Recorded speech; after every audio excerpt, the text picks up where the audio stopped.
بسم الله الرحمن الرحيم إذا زلزلت الأرض زلزالها وأخرجت الأرض أثقالها وقال الإنسان ما لها يومئذ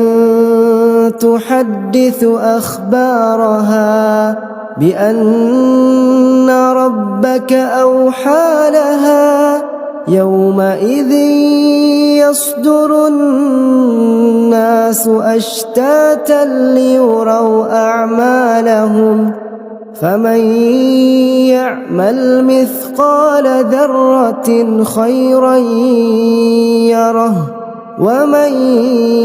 يعمل مثقال ذرة شرا